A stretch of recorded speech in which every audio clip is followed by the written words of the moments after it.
Hey there, fellow philosopher. Ready to jump into a world where signs were way more than just simple symbols, like they were actual keys to unlock the mysteries of, well, meaning itself. We're talking the fascinating realm of medieval semiotics. Medieval semiotics. I bet some folks out there are thinking, hold on, wasn't semiotics like invented way later? That's a common assumption for sure, but trust me, this deep dive, it's going to completely turn that idea on its head. Awesome. I am so ready. We are going to uncover how medieval thinkers, grappling with some of the biggest philosophical questions, like revolutionized the way we understand signs and their power. I feel like the word power is key there. So let's get into it. What's so different about how people in the Middle Ages thought about signs, especially compared to how, we tend to think about them today? Well, what's so captivating about medieval semiotics is that it's not this single unified theory, It's more like a vibrant tapestry woven across all these different disciplines, logic, theology, even medicine. That's a great image. I can picture these scholars poring over ancient texts, adding their own thoughts and commentaries, each one pushing them deeper into this labyrinth of signification. Exactly. It's like they're peeling back layers of meaning, like those intricate Russian nesting dolls. But for a philosopher like you, this is where things get truly exciting. I mean, these medieval thinkers were wrestling with huge questions about how we know anything at all. Absolutely. What is a sign, even? And how does it bridge that gap between our minds and the world out there? Like, how does something become meaningful? Exactly. And their inquiries went beyond simply like rehashing ancient ideas, They were forging new paths, creating this dynamic interplay between the wisdom of figures like Aristotle and Augustine and their own, brilliant insights. Love it. Okay, so where do we even begin with all this? To really appreciate this intellectual revolution, I think we need to start with the groundwork laid by two pivotal figures in the late ancient world, Augustine and Boethius. Perfect. So let's travel back in time to that era. What can you tell me about how these thinkers sort of set the stage for the big medieval semiotic drama to unfold? Okay, Augustine, our 4th century philosopher and theologian, he was such a trailblazer. He wasn't just content with analyzing words. Right. He had this vision of a concept of sign that encompassed everything. From the smoke that, indicates a fire to the subtle gestures of a monk. Oh, wow. He wanted a theory that could explain how we make sense of the entire world through this, vast network of signs. But he was painting a much broader picture of signification, going beyond just language. Precisely. He gave us the classic definition of a sign. Oh, really? Lay it on me. Something that presents itself to the senses but signifies something else to the mind. Essentially, he argued that a sign must be perceived by someone, and it has to point to something beyond its immediate appearance. Okay, I see. It's not just the thing itself, it's what that thing makes us think of. Exactly. This definition might seem simple, but Yeah. trust me, it has huge philosophical implications.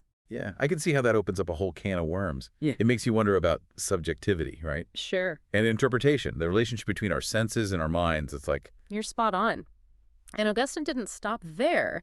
He introduced this, crucial distinction between natural signs and given signs. okay, I'm listening. Natural signs are those inherent connections we observe in the world, like smoke signifying fire. Got it. They exist whether humans, are around to intend them or not.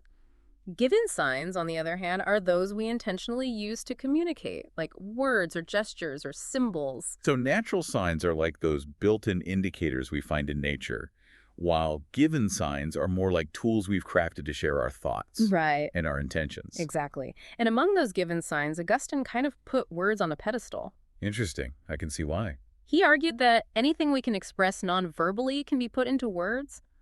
But, the reverse isn't always true. That makes sense. Words, for him, they possessed this unique expressive power. They were capable of conveying these, nuances of thought and emotion that might be difficult to communicate through other means. That makes a lot of sense. Yeah. It's hard to imagine having a nuanced philosophical debate using only smoke signals or interpretive dance. Right. But this brings up another question. If words have this special status for Augustine, how does he address those mental processes that are involved in language? That's where his idea of the verba mentis comes into play, the mental word. Okay, let's dig into that a little bit. What's the mental word all about? Augustine argued that the truest form of a word isn't actually the sound we utter, but the mental concept that precedes it. This concept isn't just a passive reflection of the external world. It's Yeah. an active construction of the mind. It's actually shaping how we understand and represent reality. Ah, so the sign isn't just out there in the world, it's also taking shape in our minds. This seems like a pretty radical departure from simply seeing signs as labels for things. Absolutely. And this idea will have a profound impact on later thinkers, especially those who delve into the intricacies of logic and mental language. But before we jump ahead, let's turn our attention to another key figure who laid the groundwork for medieval semiotics, Boethius. All right, let's bring Boethius into the picture. How does his work complement Augustine's and contribute to this, like, evolving understanding of signs? While Boethius might not have explicitly used the term sign in the same way as Augustine, he was like a master of Aristotelian semantics, and Aristotle himself had referred to words as signs of mental concepts. Boethius, through his commentaries and translations, he acted as this bridge between Aristotle's ideas and, well, the burgeoning field of medieval semiotics. So Boethius wasn't necessarily creating brand new theories, but playing a crucial role in transmitting and interpreting existing ones. It's like he was a scholarly DJ, remixing ancient wisdom for a new generation of thinkers. I love that analogy. And through this remixing, he introduced some key concepts that will resonate throughout medieval semiotics. For example, he emphasized the conventional nature of language, how meaning is established through this act of imposition, basically, the naming of things. He also gave us this idea that to signify is to establish an understanding. It highlights the connection between signification and, well, cognition. Okay, let's unpack that establish an understanding idea a bit. What exactly did Boethius mean by that? It sounds like he's moving beyond a simple correspondence theory of meaning where signs just mirror things in the world. You're right to pick up on that. Boethius was pointing to the active role of the mind in, semiosis. When a sign signifies, it's not just pointing to something randomly, it's making that something intelligible to the mind. It's facilitating understanding, not just mirroring reality. So there's this dynamic interplay between the sign, the thing it signifies, and the mind that's doing the interpreting. It's not just a passive reception of information, but an active process of making meaning. Exactly. And Boethius delves even deeper into this process by exploring the relationship between things, mental concepts, spoken words, and written words. He introduces the idea of the ordo orandi, the order of speaking.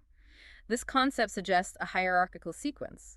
Things exist first, then we form mental concepts of them, then we express those concepts with spoken words, and finally we represent those spoken words with written words. It's like a chain of representation, with each element building on the one before it. But this hierarchy raises some interesting questions. Is Boethius suggesting that mental concepts are somehow more real or primary than the spoken or written words that represent them? That's a great question, and one that will be fiercely debated by later thinkers. Boethius himself doesn't fully resolve this issue, but his ordo orandi will have a lasting impact on how medieval thinkers view, the flow of signification. It sparks discussions about the relationship between language, thought, and reality. Okay, so we've got Augustine setting the stage with his broad definition of signs and his distinction between natural and given signs. Then we have Boethius bringing in Aristotelian ideas and this concept of the ordo orandi, which emphasizes the role of the mind in making meaning. It feels like the stage is set for some serious semiotic fireworks. You could say that. We're about to enter the heart of the Middle Ages, where thinkers will take these foundational ideas and build these elaborate theories of signs. They'll explore their power and their limitations, their connection to language, logic, and even the nature of reality itself. I am so ready for this medieval semiotic adventure. Me too. Welcome back to our deep dive into medieval semiotics.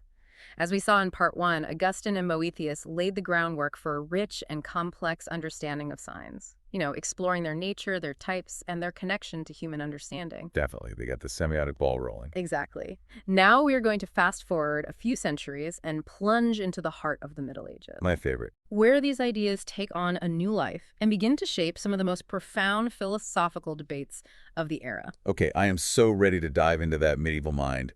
What kind of developments are we talking here? What's waiting for us in this next chapter of our semiotic journey? Well, one of the most exciting shifts we see is the emergence of mental concepts as signs themselves. Interesting. This might seem like a small step, but it has huge implications for how medieval thinkers approach logic, language, and even the nature of reality itself. Okay, I am intrigued. Tell me more about this whole mental sign revolution. How did this idea even come about, and how did it transform the semiotic landscape? It was a gradual process, building on those early seeds planted by Augustine and Boethius. Remember how Augustine introduced the idea of the verbum mentis, the mental word, Yeah. and how Boethius emphasized the role of mental concepts in signification? Yeah. Well, in the 12th and 13th centuries, thinkers began to explicitly recognize that if words are signs and words represent our thoughts, then those thoughts, those mental concepts, they must also be signs. Ah, I see where they're going with this. So the sign wasn't just something out there in the world waiting to be perceived and interpreted. It was also something happening within the mind, shaping the very way we understand and represent reality.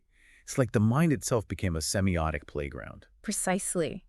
And this shift had some really profound consequences. For one thing, it challenged the traditional definition of a sign. Remember how Augustine emphasized that sensory aspect of signs, how they present themselves to the senses? Yes. Well, if mental concepts are signs, then signs don't always have to be perceived through the senses. They can exist purely in the realm of thought. Ah, that opens up a whole new dimension of signification, a kind of internal semiotics that operates within the mind itself.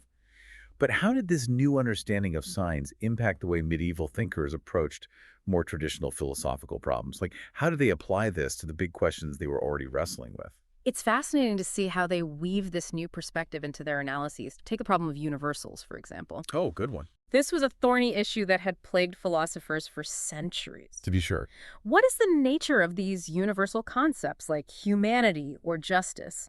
Do they exist as independent entities or are they just mental constructs? Ah, yes, the age-old debate about the nature of universals. A classic philosophical conundrum that still sparks debate even today.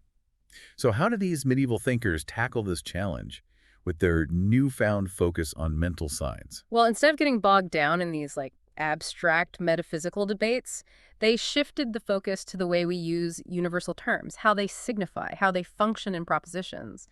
One figure who really embodies this approach is William of Ockham, our philosophical rebel, always ready to challenge the status quo. Okay, Occam.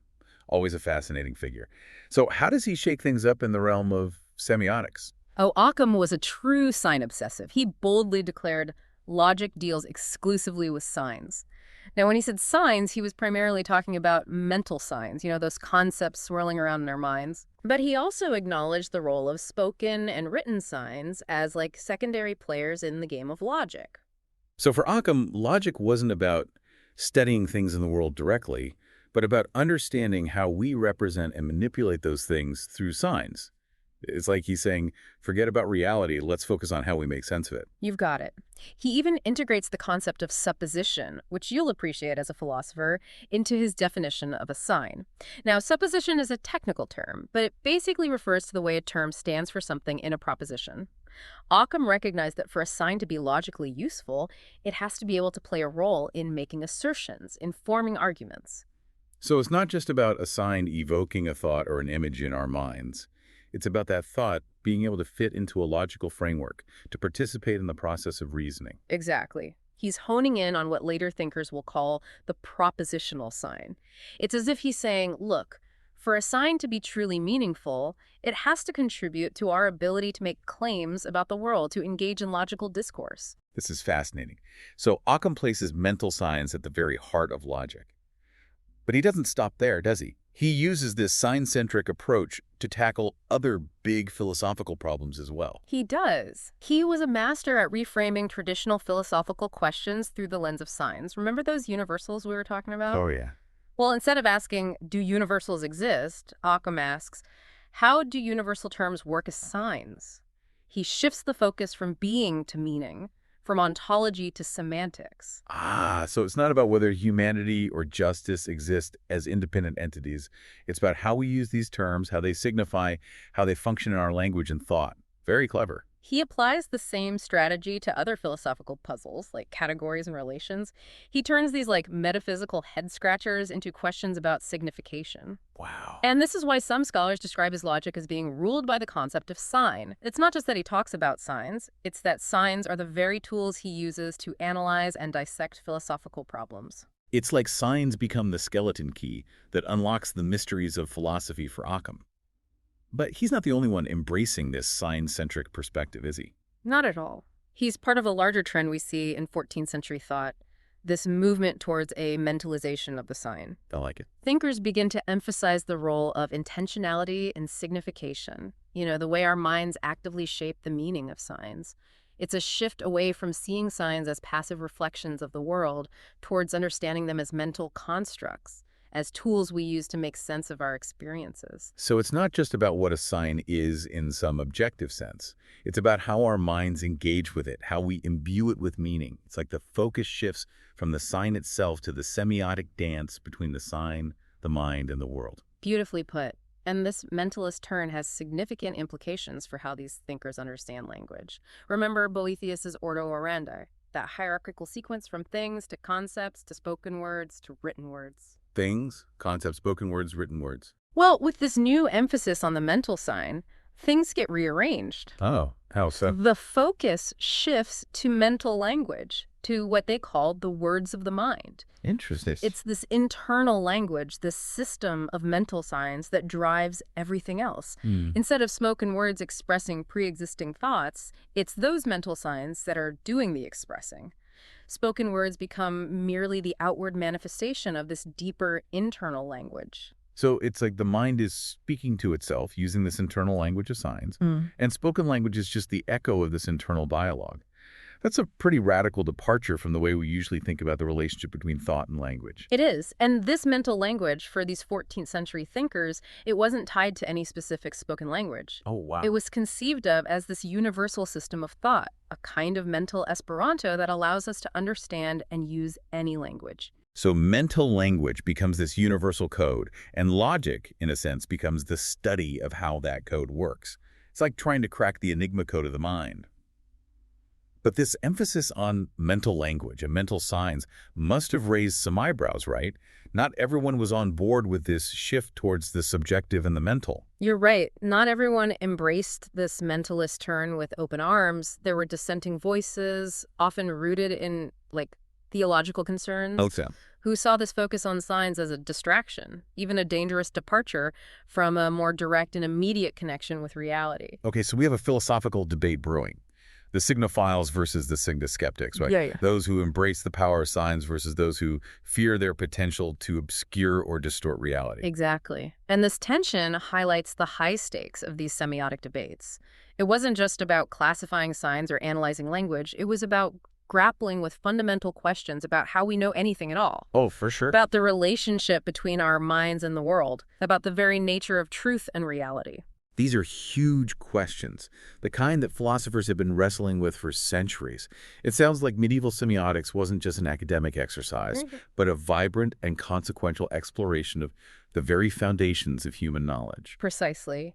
And as we'll see in the next part of our deep dive, these debates don't end with the 14th century. They continue to evolve and transform as we move into the later Middle Ages, with thinkers pushing the boundaries of signification even further, exploring the potential of signs in ways that might surprise you. Okay, I am on the edge of my seat. I can't wait to see where this semiotic adventure takes us next. Let's journey into the final chapter of our medieval exploration.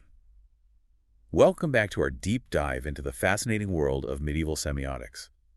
We've journeyed through centuries of thought, exploring how medieval thinkers grappled with the nature of signs, their relationship to language and thought, and their role in shaping our understanding of reality. We left off with this tension between those who embrace the power of signs and those who are wary of their potential to mislead. So what happens to these debates as we move beyond the 14th century? Do these medieval ideas fade into obscurity, or do they continue to shape the intellectual landscape? It's a fascinating story of resilience and transformation. You see, while the rise of humanism in the 15th and 16th centuries brought a renewed focus on classical texts, those medieval ideas about signs didn't just vanish. They found new life in unexpected places, continuing to evolve and influence philosophical discussions for centuries to come. Okay, I'm sensing a plot twist. Tell me more about this unexpected afterlife of medieval semiotics. Where do these ideas resurface, and how are they transformed in these new contexts? One key location is the Iberian Peninsula, particularly Spain and Portugal. Universities there remain strongholds of scholastic thought, and figures like Domingo de Soto and Franciscus Toledo continued to engage with and develop medieval ideas about signs. They weren't just repeating what had come before, they were weaving these ideas into new tapestries of thought, integrating them with their own philosophical insights and responding to the changing intellectual currents of the time. So it's like medieval semiotics found a safe haven in the Iberian Peninsula, a place where it could continue to flourish even as other intellectual trends were taking center stage in other parts of Europe. Exactly. And what's even more fascinating is that from there, these scholastic ideas about signs get re-imported back into Western Europe in the late 16th and early 17th centuries, particularly in Catholic regions. It's like this intriguing intellectual loop with ideas crossing borders and influencing thinkers in unexpected ways. Ah, so these medieval ideas weren't just preserved in amber. They were actively circulating, sparking new debates and inspiring new theoretical developments. But I'm curious, are they just being repeated verbatim, or are they undergoing transformations as they enter these new intellectual ecosystems? Transformation is key here. Thinkers in the 17th century, drawing on both those scholastic traditions and their own philosophical innovations, begin to construct these incredibly sophisticated theories of signs. One group that really stands out in this regard is the Conimbricenses, a group of Jesuit philosophers associated with the University of Coimbra in Portugal. Okay, I've heard whispers about these conembrescences, but they've always seemed a bit intimidating, like they're speaking a secret semiotic language only accessible to the initiated. Right. What makes their approach to signs so unique? They were definitely heavy hitters in the world of semiotics. Their work is complex and nuanced, but it's also incredibly rewarding. They take those medieval building blocks, ideas from Augustine, Aquinas, and later scholastics, and they build this truly impressive theoretical edifice. They're systematizers. They create this comprehensive framework for understanding how signs function in all aspects of human experience, from logic and rhetoric to theology and even the natural sciences. Wow, that's ambitious. It sounds like they're taking those medieval insights and amplifying them, expanding their scope and creating a more systematic and comprehensive theory of signs. But I'm curious, how do they specifically build on those medieval foundations? What are some of the key threads of continuity we see between medieval and early modern semiotics? One key area of continuity is that emphasis on the mental sign that we've been discussing. Remember how late medieval thinkers like Occam really put the spotlight on mental concepts as the ultimate source of meaning? Well, the Conimbricenses pick up that thread and run with it. They argued that all external signs, whether spoken, written, or otherwise, ultimately derive their meaning from those internal acts of understanding, those mental signs that shape how we grasp the world. So that mentalist turn in medieval semiotics doesn't fade away. It gets carried forward into the 17th century, becoming a cornerstone of these more elaborate theories of science. It's like the mind remains the central stage where the drama of signification unfolds. Exactly. And this focus on the mental has significant implications for how they view communication. They argue that communication isn't simply about transmitting information from one mind to another. It's about sharing those mental signs, those acts of understanding, through the use of external signs. It's about creating a shared world of meaning, a common ground where minds can meet and ideas can be exchanged. So it's not just about encoding and decoding messages. It's about fostering understanding, about establishing a genuine connection between minds. It's a much richer and more nuanced view of communication. Precisely. And their focus on the mental also shapes their understanding of the relationship between signs and the things they signify. They reject a purely referential view of meaning, where signs simply point to objects in the world like labels on a specimen jar. Instead, they emphasize the mediating role of concepts, those mental signs that shape how we perceive and understand reality. So signs aren't just passive mirrors reflecting the world, they're active lenses that shape how we see and interpret reality. They color our perceptions and influence our understanding. Exactly. And this idea of signs as lenses will become incredibly influential in later semiotic thought. We see echoes of it in figures like Immanuel Kant, who talks about our categories of understanding as shaping the way we experience the world. And we see it in 20th century thinkers like Ferdinand de Saussure and Jacques Derrida, who explore how language constructs meaning and shapes our perception of reality. Okay, so those medieval ideas about signs, particularly that emphasis on the mental sign and the mediating role of concepts, really laid the groundwork for some major developments in the philosophy of language and semiotics. But what about that other idea we saw emerging in the late Middle Ages, that expanded notion of the sign, that anything could potentially function as a sign, not just words or symbols? Does that get picked up and developed by later thinkers? Absolutely. That idea really takes root in 17th century thought. Thinkers like John Locke, for example, talk about how our ideas are formed through sensory experience and how those ideas can then become signs for other things. Anything that can spark an association, trigger a memory, or evoke a concept in our minds can potentially function as a sign. So it's like that Lockean notion of the mind as a blank slate, being filled with ideas through experience, and those ideas then becoming the building blocks of language and thought. Each experience, each sensation, each encounter with the world has the potential to leave its mark on the mind, creating a new sign that can be woven into the tapestry of meaning.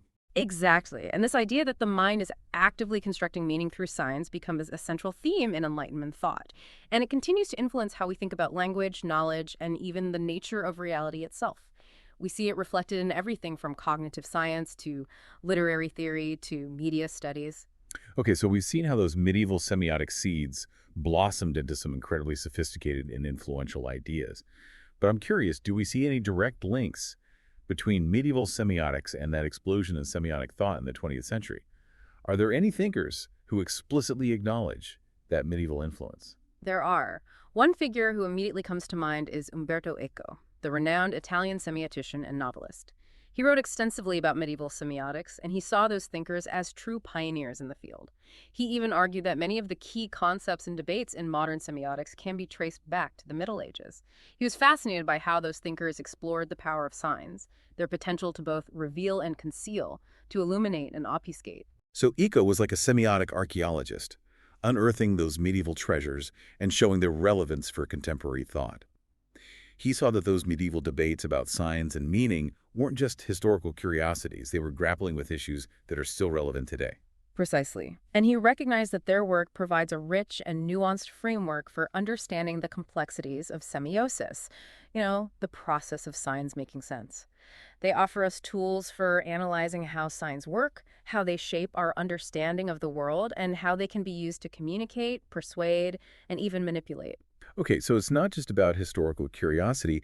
These medieval ideas actually have something to offer us today, something that can help us understand our own sign-saturated world, a world where we're constantly bombarded with images, symbols, and messages vying for our attention. Absolutely. Think about the ways in which those late medieval thinkers expanded the notion of the written sign, how they talked about any visual image or even sensory experience as potentially signifying. Doesn't that resonate with our own world of digital communication, where images, videos, even emojis have become integral parts of our language?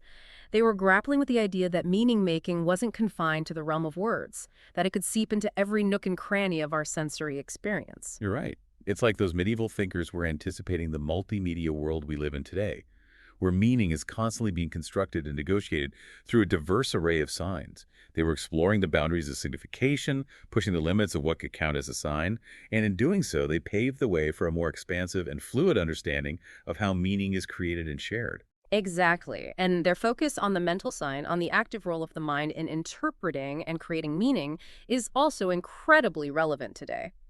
In a world of information overload where we're bombarded with signs from all directions, it's more important than ever to understand how our minds make sense of those signs, how we filter and interpret the constant stream of information. They remind us that we're not just passive recipients of meaning, we're active participants in the semiotic process, constantly shaping and reshaping the world of signs around us. So medieval semiotics isn't just a historical curiosity. It's a vibrant and valuable resource for understanding our own semiotic landscape, for navigating the complexities of meaning in a world overflowing with signs. It's like those medieval thinkers are whispering across the centuries, offering us insights that can help us decipher the signs of our times and make sense of the ever-evolving language of human experience. Beautifully put. And as we've seen, their ideas about signs and meaning have continued to resonate and evolve, shaping the course of intellectual history and offering us tools for understanding the very fabric of human communication and thought. Well, that brings us to the end of our deep dive into the fascinating world of medieval semiotics. We've explored their ideas, their debates, and their enduring legacy, and I hope you've come away with a newfound appreciation for these remarkable thinkers. Until next time, fellow philosopher, keep questioning, keep exploring, and keep diving deep into the world of signs and meaning.